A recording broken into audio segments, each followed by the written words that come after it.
আমার এই ভিডিওটা বানানোর আজকের একমাত্র উদ্দেশ্য হচ্ছে যে আনঅ্যাবজার্ড যে সমস্ত ক্যান্ডিডেটরা আছেন তাদের উদ্দেশ্যে। যে সকল বন্ধুরা এই ভিডিওটা দেখছেন তাদের প্রত্যেকের কাছে আমার করজোরে অনুরোধ, যে সকল বন্ধুরা আনঅ্যাবজার্ড হিসাবে আছে করজোরে অনুরোধ রইল যে আপনারা আপনাদের মতোই যারা আনঅ্যাবজার্ড ক্যান্ডিডেট তাদের কাছে পৌঁছে দিন। আনঅ্যাবজার্ড সকল ক্যান্ডিডেটদের একটি গ্রুপের আওতায় থাকা দরকার।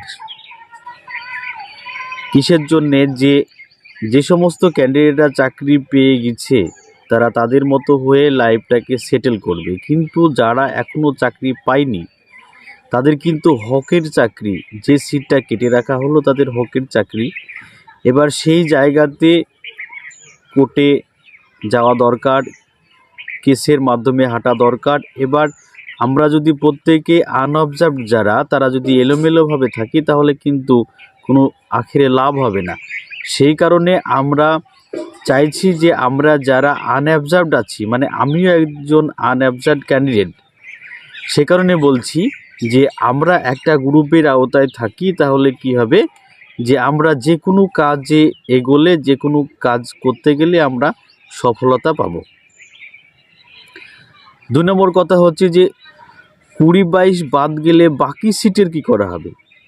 বন্ধুরা, আপনাদেরকে একটা কথা বলি যে 20-22 ওরা আনভ্যালিড, ওরা কোনো দিনই কেসে জিততে পারবে না।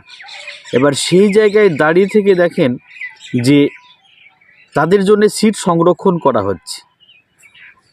এবার 20-22 যদি বাদ যায়, ধরেন বাদ গেল, বাদ যাওয়ার পরে তাহলে ওই সিটে কি আনঅবজার্ভড যারা তাদেরকে কি নিয়োগ করবে? এটা কিন্তু এখন পর্যন্ত শিওর না। তার জন্যে আমরা একটা গ্রুপ খুলতে চলেছি। সেই হোয়াটসঅ্যাপ গ্রুপে প্রত্যেক আনঅবজার্ভড ক্যান্ডিডেটকে বলবো সেই গ্রুপে অংশগ্রহণ করুন, সেই গ্রুপে থাকুন, যাতে আমরা এক ঝাঁকে সমস্ত কাজ সবাই কাঁধে কাঁধ মিলে করতে পারি। 4 নম্বর কথা হচ্ছে 20-22 বাদ গেলে, মানে যে সিটটা পড়ে থাকলো সেই সিটে কে অংশগ্রহণ করবে? এই আনঅবজার্ভডরা অংশগ্রহণ করবে। এটা কিন্তু অর্ডার কপিতেও আপনারা ভালো করে পড়বেন, সেখানে উল্লেখ করা নেই। প্লাস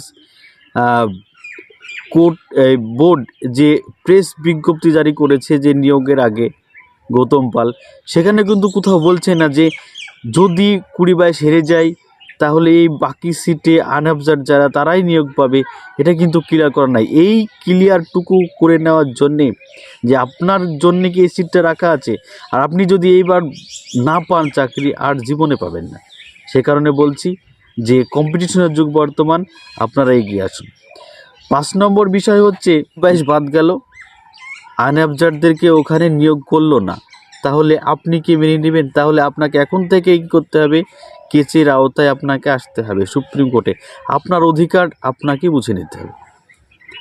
6 নম্বর কথা হচ্ছে যদি মেনে নেন তাহলে আনঅবজার্ভডদের ভবিষ্যতে কোনো দিন চাকরি হবে না। এটা 100% যে আনঅবজার্ভডরা কোনো দিনই চাকরি পাবে না। যদি আমরা এটা মেনে নিই যে ওই জায়গাতে 20-22 শুধু ওরা জিতলে ওরাই অংশগ্রহণ করবে, আমরা বাদ ওই আনঅবজার্ভডের জায়গায় আমরা কোনো দিনই অংশগ্রহণ করতে পারবো না। এবার যদি আমরা লড়াই করি তাহলে কিন্তু আমরা পারবো। সেই কারণে আপনাদেরকে বলছি যে আসুন আমরা একটা গ্রুপ করি। 2100 যে ক্যান্ডিডেট আমরা আনঅবজার্ভড লিস্টে আছি, প্রত্যেকেই 2100 আসুন। 2100 না আসলেও 1500 আসুন। 1500 আসলেও সুপ্রিম কোর্টে আমরা কেসটা লড়তে পারবো। সুপ্রিম কোর্টে আমাদেরকে কেসে যেতে হবে, আমাদের হকের চাকরি আমাদেরকে আদায় করে নিতে হবে। সুপ্রিম কোর্টে এখনও সুযোগ আছে, সেই সুযোগকে আমরা হাতছাড়া করতে চাই না। কারণ সুপ্রিম কোর্টে কেস করতে গেলে প্রচুর ক্যান্ডিডেট দরকার এবং অ্যামাউন্টের দরকার। সেই কারণে বলছি যে আপনারা আমাদের সঙ্গে যোগ দিন। আমাদের যে হোয়াটসঅ্যাপ গ্রুপে যদি কেউ জয়েন্ট হতে চান তাহলে ফোন করুন 97 34 32 42 86 এই নাম্বারে। আচ্ছা, 7 নম্বর কথা হচ্ছে 20-22 আনভ্যালিড, তাও তাদের জন্য সিট রাখা হলো। অদ্ভুত ব্যাপার যে 20-22 আনভ্যালিড, এটা বোর্ড চাই না, এনসিটি নিয়মে নেই, কোনো নিয়মে ওরা পাবে না, অথচ তাদের জন্যে মানে সিট রাখা হলো কিসের জন্য বলুন তো? ওরা কেসে লড়েছে তাই, মানে আপনার সিট ওদেরকে দিচ্ছে, মানে কতটা অন্যায় করা হয়েছে, অবিচার করা হয়েছে আপনার উপর, আপনি নিজে বুঝতে পারছেন না। যার জন্যে বলছি অবশ্যই আমাদের এই গ্রুপে আপনারা জয়েন করুন।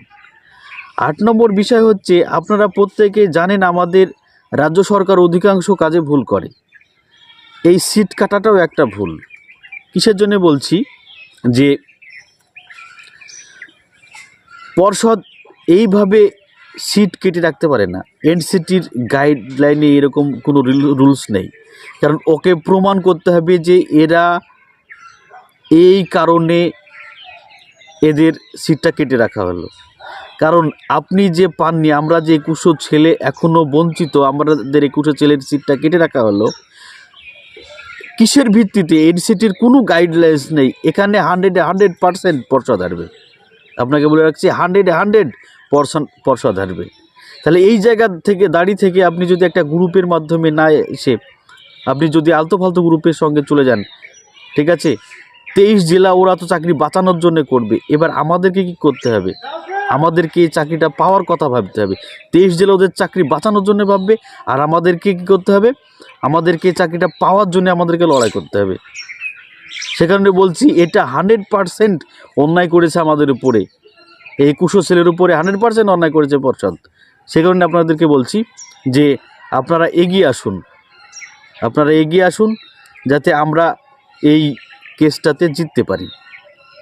আচ্ছা, সকল আনঅ্যাবজেন্ট সদস্য যদি এর প্রতিবাদ করে তাহলে এইভাবে সিট কেটে বাদ দিতে পারবে না। সত্যি বলছি যে সকল আনঅ্যাবজেন্ট ক্যান্ডিডেট যদি আমরা প্রতিবাদ করি তাহলে এইভাবে কোনো দিনই আমাদেরকে কেটে বাদ দিয়ে নিয়োগ করতে পারবে না 100%। কারণ এনসিটি রুলসে এরকম কোনো উল্লেখ নেই যে বাদ দিতে হবে, কারণ আমরা 10 ক্যান্ডিডেট 10 পাস, আমাদেরকে বাদ দেওয়ার ক্ষমতা নাই, কারণ সিটের চাইতে আমাদের ক্যান্ডিডেট আমরা কম আছি।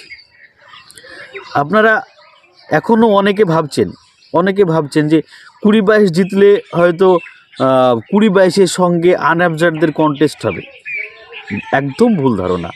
আবার হয়তো অনেকে ভাবছেন যে 20-22 যদি বাদ যায় তাহলে হয়তো আনঅ্যাবজেন্ট যারা তারা হয়তো ওই বাকি ভ্যাকান্সিতে অংশগ্রহণ করবে, এটাও একদম আপনার ভুল ধারণা। কারণ এরকম কোনো কথা অর্ডার কপিতেও লেখা নেই, কোর্ট বলেনি যেহেতু, আর প্রেস কনফারেন্সে গৌতম পালও বলেনি।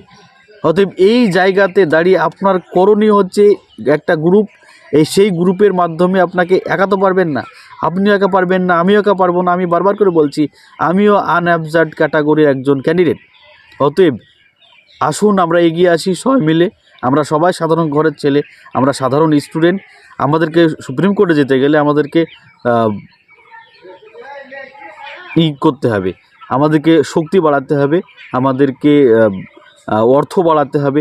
সেই কারণে একা সম্ভব না, আপনারা সব